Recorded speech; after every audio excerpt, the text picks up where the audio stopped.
Hello guys, this is Bhushan Gaikwad. Again आप सभी का स्वागत है फिर एक बार इस नई वीडियो लेक्चर में। दोस्तों, इस वीडियो लेक्चर में हम बात करने वाले हैं सेरीकल्चर के बारे में। रेशम के बारे में आपने तो सुना ही होगा, ठीक है।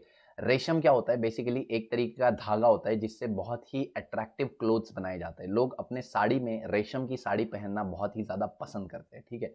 रेशम अपने आप में एक स्टैंडर्ड ऑफ लिविंग शो करता है इंडिया में, और रेशम का जो भी हम देखते हैं कि मार्केट वैल्यू बहुत ज़्यादा है, और रेशम एक अलग ही बिजनेस इंडस्ट्री जो है वो फॉर्म करता है, ठीक है।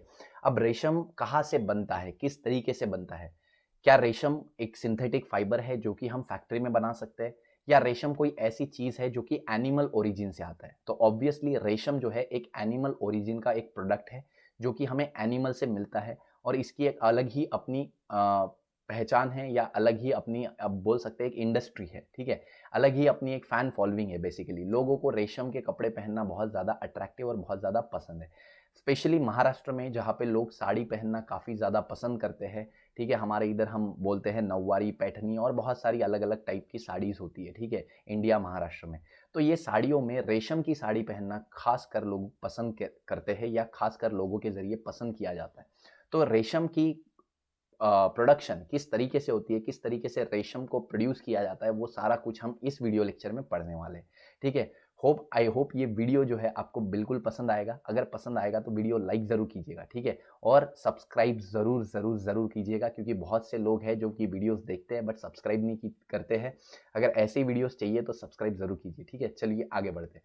तो सेरीकल्चर हम पढ़ते हैं। सेरीकल्चर में हम देखते हैं कि किस तरीके से रेशम का प्रोडक्शन होता है। सेरीकल्चर एक तरीके की इंडस्ट्री है जहाँ पे रेशम प्रोड्यूस करने वाले कीड़ों को, वर्म्स को ग्रो किया जाता है। इंसेक्ट बोल सकते हैं हम, इनको ग्रो किया जाता है और उनसे रेशम प्रोड्यूस करवाया जाता है, और इसी रेशम को फिर हम प्रोसेस करते हैं और मार्केट में एज अ धागा उसको सेल किया जाता है। फिर इस धागे से कपड़े बनाए जाते हैं, ठीक है। तो ये एक इंडस्ट्री इस तरीके से वर्क करती है कि पहले तो एनिमल्स की ग्रोथ यहाँ पे बहुत ज्यादा इंपॉर्टेंट है। एनिमल को ग्रो किया जाता है, कल्चर किया जाता है, बढ़ाया जाता है, उनसे रेशम प्रोड्यूस करवाया जाता है, और फिर उसको मार्केट में सेल किया जाता है, ठीक है।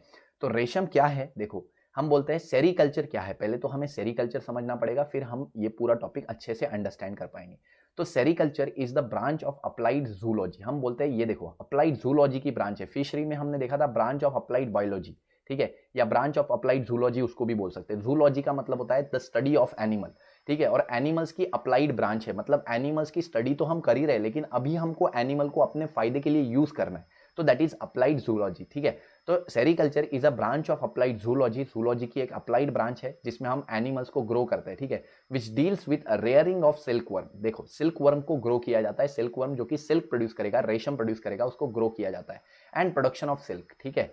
तो यहाँ पे सिल्क का प्रोडक्शन और सिल्क वर्म की ग्रोथ को ज्यादा क्या बोल सकते हैं, इंपॉर्टेंस दिया जाता है, ठीक है। तो सबसे ज्यादा इंपॉर्टेंस यहाँ पे सिल्क वर्म की ग्रोथ को दिया जाता है, और दूसरा सिल्क प्रोडक्शन को, ठीक है। लाइक अदर फार्मिंग, हम देखते हैं दूसरी फार्मिंग मेथड जैसे ही, sericulture also involve a skill and the scientific knowledge of the rearing and development. तो जैसे अदर फार्मिंग मेथड है, इनमें इस फार्मिंग मेथड में भी एक अच्छी स्किल की जरूरत है और एक अच्छे नॉलेज की जरूरत है, जिससे हम सिल्क वर्म की रेयरिंग कर सकेंगे और सिल्क का डेवलपमेंट ग्रोथ कर सकेंगे, ठीक है।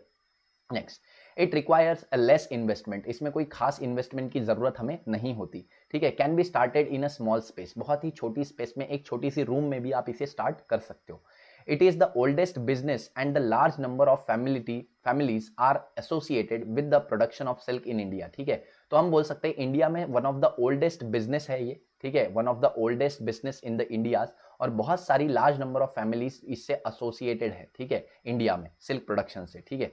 Disabled, older person, handicap people are also successfully do this job, ठीक है। तो हमने बोला एक डिसेबल्ड पर्सन हो, एक ओल्डर पर्सन हो, या कोई हैंडीकैप पर्सन हो, कोई भी इस जॉब को बहुत ही सक्सेसफुली कर सकता है, ठीक है।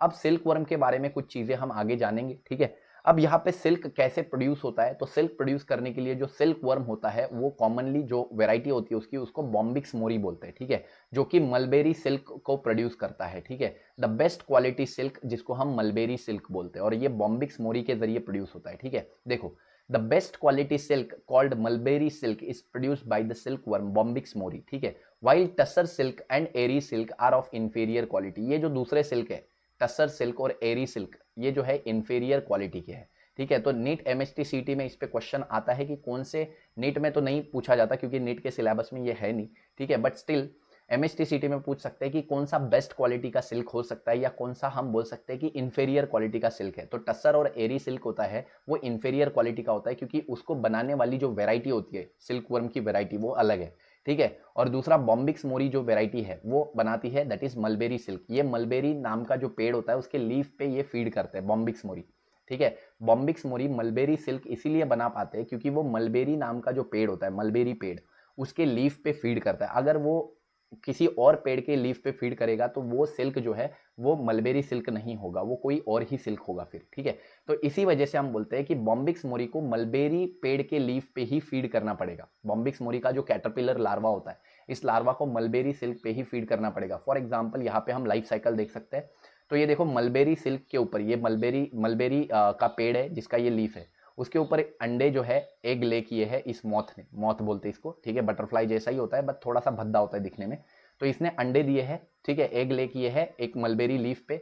यहाँ से एग से लार्वा डेवलप हुआ कैटरपिलर। कैटरपिलर क्या करता है, इस लीफ को खाता है, मलबेरी लीफ को। तो मलबेरी लीफ को खाने से ये कैटरपिलर काफी बड़ा बन जाता है और आगे जाके ये कैटरपिलर ककून फॉर्म करता है। अब ककून तो सभी ने देखा होगा, एक व्हाइट कलर का धागे जैसा बहुत बड़ा सा अंडे जैसा स्ट्रक्चर फॉर्म हो जाता है, जिसमें ये प्यूपा स्टेज में चले जाता है। कौन से स्टेज में, इनएक्टिव स्टेज में चले जाता है प्यूपा फॉर 7 to 8 days, ठीक है। प्यूपा स्टेज में जाता है ये, जिसको हम ककून बोलते हैं। ककून के अंदर प्यूपा स्टेज में इनएक्टिव फेज में जाता है और फिर उसमें से एक मॉथ, एक इंसेक्ट बन के बाहर निकलता है, ठीक है। और फिर ये इंसेक्ट फिर से एग ले करता है एक मलबेरी लीफ के ऊपर। फिर इस मलबेरी लीफ के ऊपर लार्वा उस लीफ को खाता है और बहुत बड़ा कैटरपिलर बन जाता है। फिर से वो ककून फॉर्म करता है, प्यूपा स्टेज में जाता है और फिर से एक अडल्ट फीमेल या अडल्ट मेल मॉथ फॉर्म होता है, ठीक है। तो ये लाइफ साइकिल चलते रहती है, ठीक है। और ये हम देखते हैं कि सिल्क की क्वालिटी, सिल्क कहाँ से प्रोड्यूस होता है, तो ये जो ककून होता है, ककून धागे से बना होता है, धागा यानी फाइबर, वो सिल्क होता है एक्चुअली। तो ये जो सिल्क है ये डिपेंड करता है कि क्वालिटी ऑफ सिल्क किस पे डिपेंड करती है, that is quality of leaves of mulberry. Mulberry के लीफ की क्वालिटी पे डिपेंड करता है क्वालिटी ऑफ सिल्क। अगर मलबेरी की लीफ की क्वालिटी खराब होगी तो डेफिनेटली सिल्क की क्वालिटी भी खराब होगी। एक ऊंचे क्वालिटी का सिल्क अगर हमें चाहिए तो अच्छे क्वालिटी का मलबेरी लीफ का फीडिंग हमें लार्वा को देना पड़ता है, ठीक है। चलो नेक्स्ट हम बात करते हैं। आई होप इतना आपको समझ में आ चुका होगा कि सिल्क अगर अच्छे क्वालिटी का चाहिए तो अच्छे क्वालिटी के पत्तों को हमें उसे खिलाना पड़ेगा, ठीक है।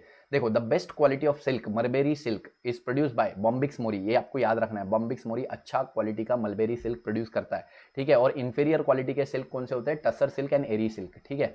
नेक्स्ट हम बात करते हैं the quality and quantity of the silk depend on the quality of mulberry leaf. देखो यहाँ पे बोला है जो क्वालिटी होती है और क्वांटिटी होती है सिल्क की, ठीक है। सिल्क की क्वालिटी और क्वांटिटी ये डिपेंड करता है quality of mulberry leaf on which the larvae is feeding, ठीक है। तो लार्वी जिस मलबेरी लीफ पे फीड करता है उसकी क्वालिटी क्वांटिटी डिपेंड करती है, ठीक है। उसी पे डिपेंड करता है कि हमारे सिल्क की क्वालिटी कैसे होगी, ठीक है।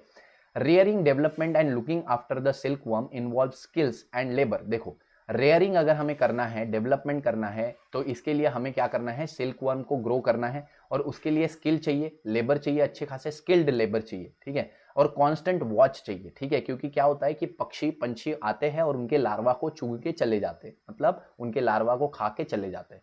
तो इस तरीके से हमें नुकसान हो सकता है, ठीक है। तो बहुत कांस्टेंट वॉच उन पे होनी चाहिए ताकि पक्षी या पंछी आके, बर्ड्स आके उनको खा के न चले जाए, ठीक है। A little negligence can spoil the complete industry. देखो मैंने बोला ना, थोड़ा सा भी अगर ध्यान आपका इधर उधर भटक गया तो पूरी इंडस्ट्री आपकी स्पॉइल हो सकती है। सिल्कवर्म लार्वी में be infected by protozoan, viral और फंगल डिसीजेस। देखो सिल्कवर्म लार्वी, सिल्कवर्म के जो लार्वी होती है, जो कैटरपिलर जिसको हम बोलते हैं या हम इल्ली बोल सकते हैं छोटी सी, इसको फंगल डिसीजेस हो सकते हैं, वायरल डिसीजेस हो सकते हैं या हम देखते हैं बैक्टीरियल डिसीजेस हो सकते हैं। तो प्रोटोजोअन से, वायरस से या फंगल डिसीजेस इनको हो सकते हैं, ठीक है।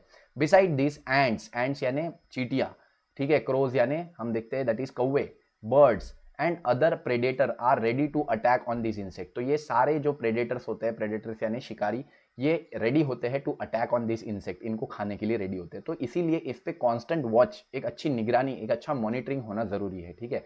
और स्किल्ड लेबर होना जरूरी है, ठीक है। Hence the cages of this larvae must be manage to prevent the predator attack. देखो तो लार्वी को केजेस में रखा जाता है, केजेस मतलब एक छोटे से हम देखते हैं पिंजरे में रखा जाता है, पिंजरे के अंदर लीव्स वगैरह सब कुछ दिए जाते हैं, वहां पे वो खाते हैं। और वो पिंजरा इतना छोटा होता है कि उसमें क्रो यानी बर्ड्स या कोई चीजें अटैक ना कर पाए, ठीक है। एंड्स तो फिर भी एंटर कर सकती है बट एंड्स को हम अवॉइड कर सकते हैं बाय अप्लाइंग वेरियस इंसेक्टिसाइड्स वगैरह छोटे मोटे, ठीक है। बट हम देखते हैं क्रो या बर्ड्स को हम अगर हमको प्रिवेंट करना है ऐसे प्रेडेटर को, तो हम क्या कर सकते हैं, केजेस में लार्वा को ग्रो कर सकते हैं। तो ये था हमारा सेरीकल्चर के बारे में, ठीक है। नेक्स्ट पेज पे आई डोंट थिंक सेरिकल्चर के बारे में कुछ भी नहीं दिया हुआ है, तो नेक्स्ट पेज पे लैक कल्चर के बारे में दिया हुआ है। तो अगले वीडियो में हम लैक कल्चर को ही डिस्कस करने वाले हैं। आई होप सेरिकल्चर पे ये जो वीडियो है आपको पसंद आया होगा। अगर पसंद आया तो वीडियो को लाइक कर दीजिए, दोस्तों के साथ शेयर कर दीजिए, चैनल पर नए होंगे तो सब्सक्राइब कर दीजिए। ऐसे ही वीडियोज़ के साथ बने रहिए, हमारे साथ बने रहिए, ज़िंदगी के मज़े लेते रहिए। तब तक के लिए थैंक यू वेरी मच।